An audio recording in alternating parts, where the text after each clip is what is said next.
This is how countries quietly go bankrupt. Nations rarely collapse overnight. There is no single dramatic moment when a country simply announces that it has failed. Instead, decline often unfolds quietly, gradually, almost invisibly, hidden behind headlines about growth, development, and political promises. On the surface, everything appears functional. Government offices operate, markets open each morning, salaries are paid, and public speeches reassure citizens that stability remains intact. But beneath that surface, financial imbalances can grow year after year, masked by temporary fixes and optimistic projections.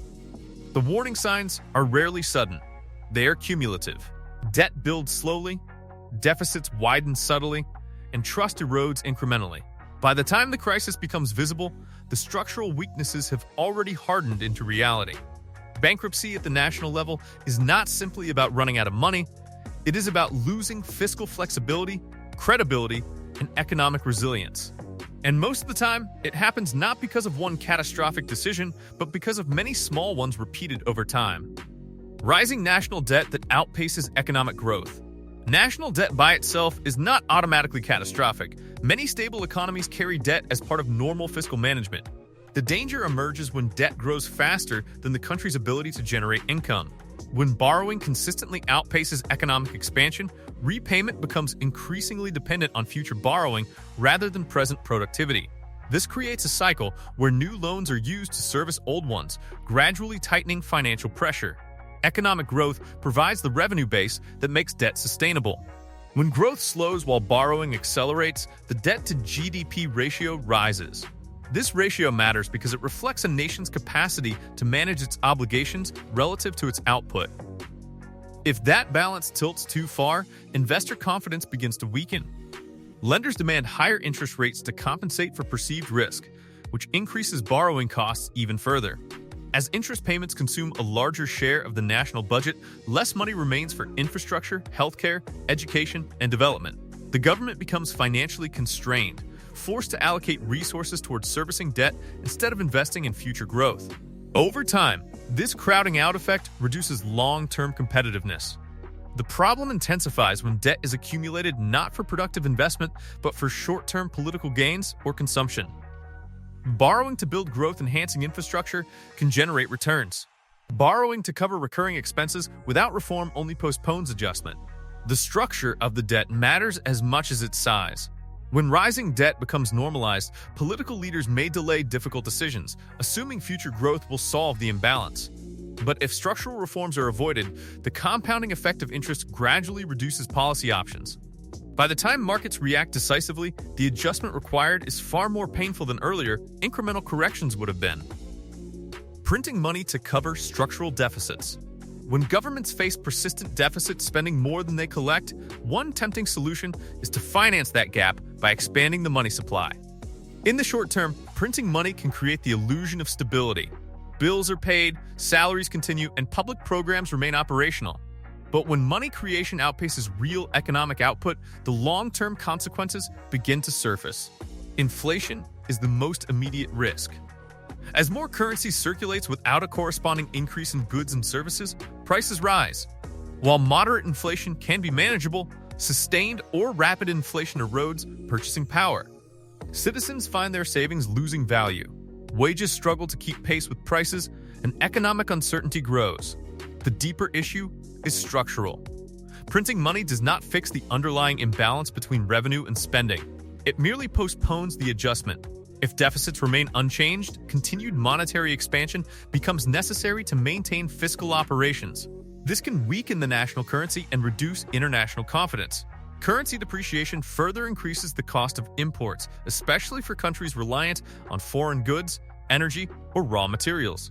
This creates a feedback loop. Higher import costs fuel inflation, which then pressures policymakers to intervene again. The more frequently monetary expansion is used as a substitute for reform, the more fragile economic stability becomes. Ultimately, trust is the foundation of any currency. When citizens and global markets begin doubting a government's fiscal discipline, capital can flow outward, investment can decline, and volatility can increase. Monetary policy can provide temporary relief, but without structural fiscal alignment, it cannot substitute for sustainable governance. Expanding government spending without sustainable revenue. Government spending is not inherently harmful. Public investment in infrastructure, healthcare, social programs, and defense can support long-term growth and stability. The problem arises when expenditures expand significantly without a clear, reliable revenue base to sustain them. Persistent imbalances create chronic deficits that must be financed through borrowing or monetary expansion. Political incentives often encourage short-term spending increases. Expanding programs and subsidies can generate public approval, especially when the costs are deferred to future administrations. However, when spending commitments become entrenched, reversing them becomes politically difficult. Structural obligations, such as pensions, public sector wages, and entitlement programs, can grow faster than the economy itself. Without corresponding revenue reforms or growth strategies, fiscal gaps widen. Governments may rely increasingly on debt markets to bridge the difference. Over time, the proportion of the budget dedicated to mandatory spending rises, reducing flexibility during economic downturns or emergencies. Economic shocks, such as recessions or global crises, expose these vulnerabilities.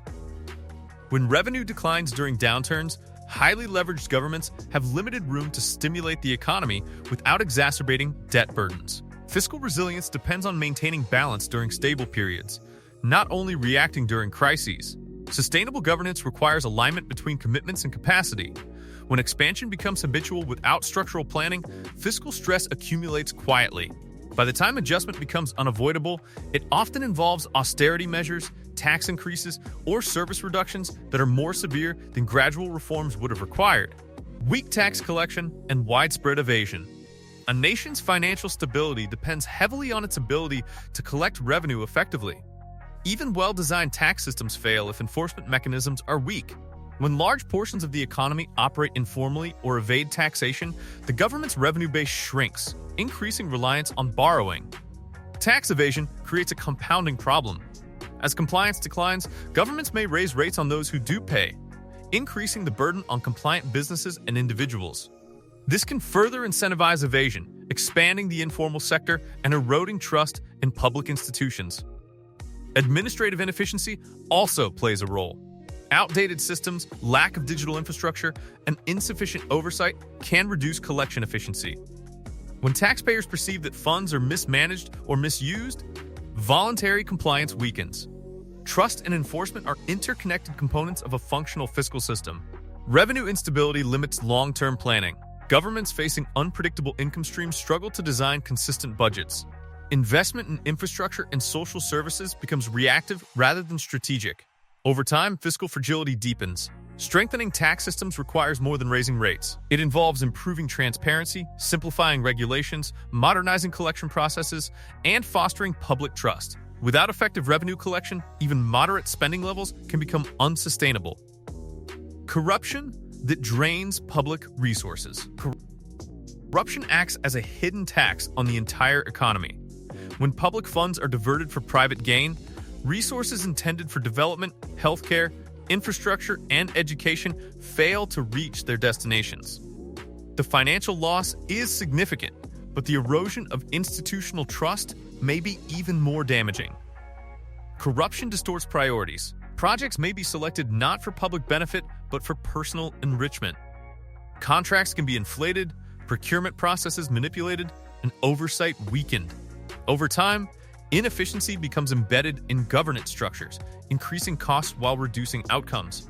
Foreign investment can decline in environments perceived as corrupt, as investors seek stability and transparency. Domestic entrepreneurs may also hesitate to expand when regulatory systems appear unpredictable or biased. Economic growth slows not because potential is absent, but because trust is compromised. The fiscal impact accumulates gradually. Misallocated funds require replacement through additional borrowing or taxation. Public dissatisfaction grows, yet reform becomes difficult when corruption networks are deeply rooted. Institutional resilience weakens. Ultimately, national bankruptcy is not solely a financial event, it is a governance failure. When corruption drains resources consistently, economic performance suffers, social cohesion weakens, and long-term stability erodes. Transparency, accountability, and institutional integrity are not abstract ideals, they are foundational to fiscal survival. Heavy reliance on foreign loans and creditors.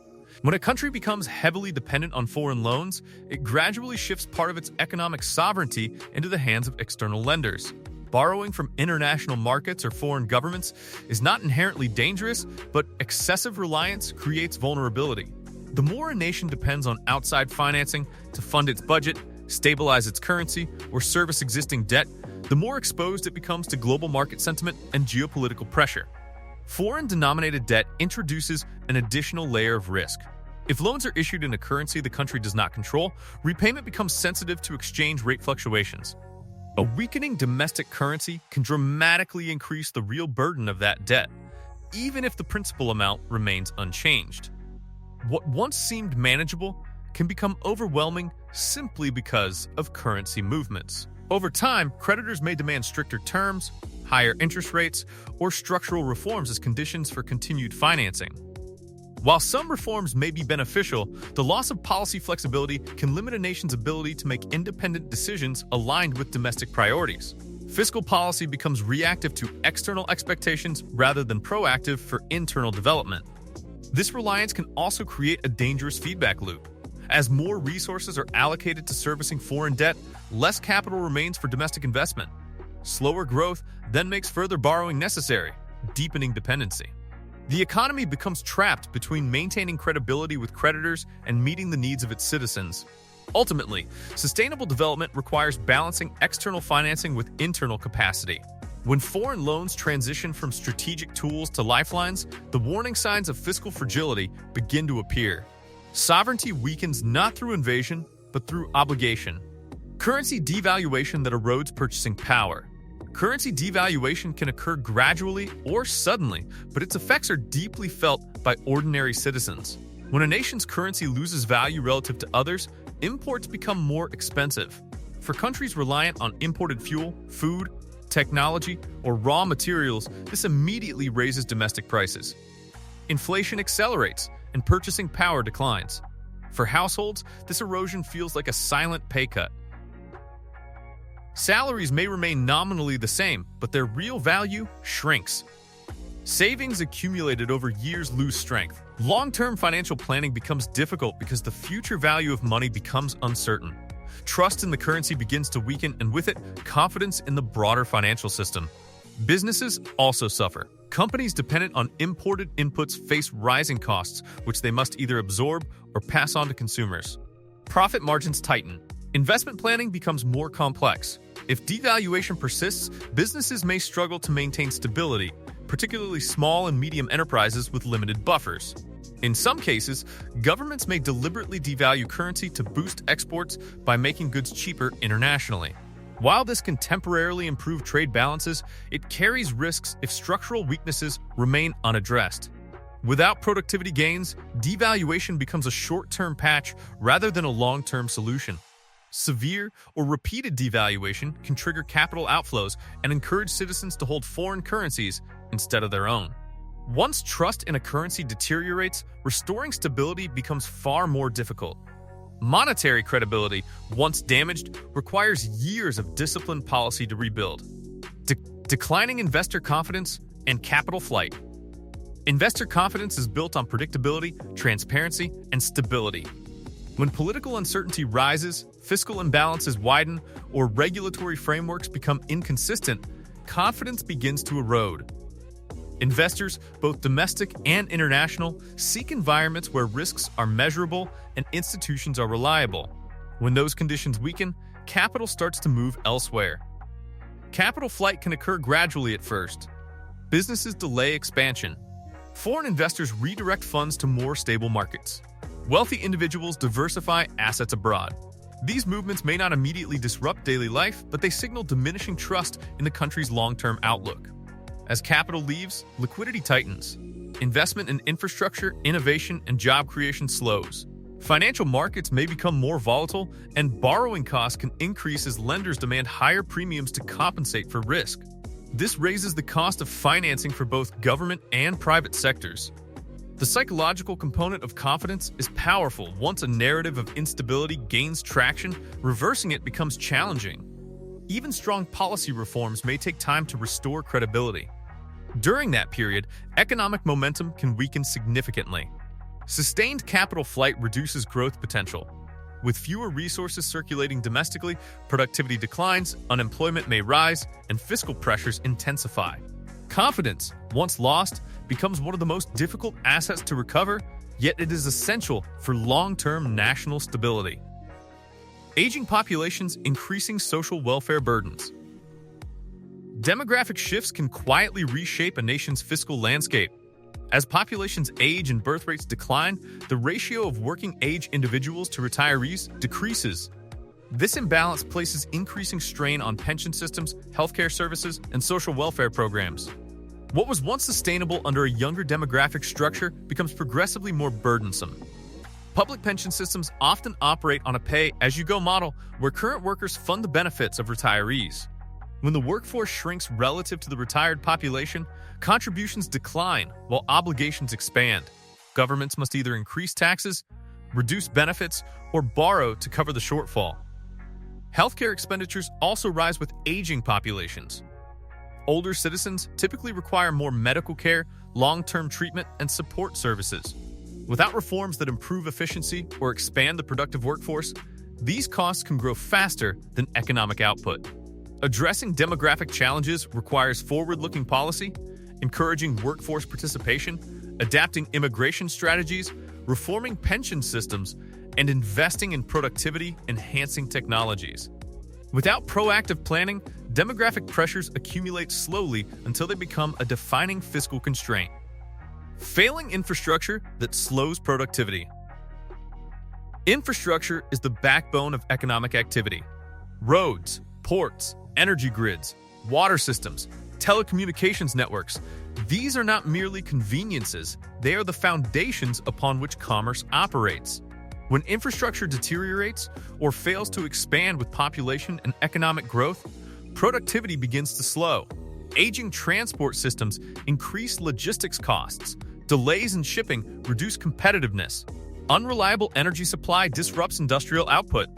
Poor digital connectivity limits participation in the modern global economy.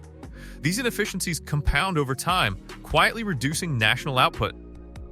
Failing infrastructure also discourages investment. Businesses seek environments where operations can run smoothly and predictably. If operational disruptions become frequent, investors may redirect capital to regions with more reliable systems. Economic growth becomes constrained not by lack of ambition, but by structural bottlenecks. Maintenance delays often stem from fiscal strain. When budgets are tight, infrastructure upgrades are postponed because their deterioration is gradual rather than immediate. However, deferring maintenance increases long-term costs. What could have been repaired incrementally eventually requires expensive reconstruction. Productivity is cumulative. Small inefficiencies across transportation, energy, and communication systems collectively slow the entire economy. Over years, this drag reduces competitiveness, tax revenues, and living standards.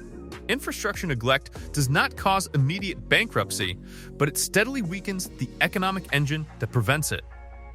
Political instability that disrupts economic policy.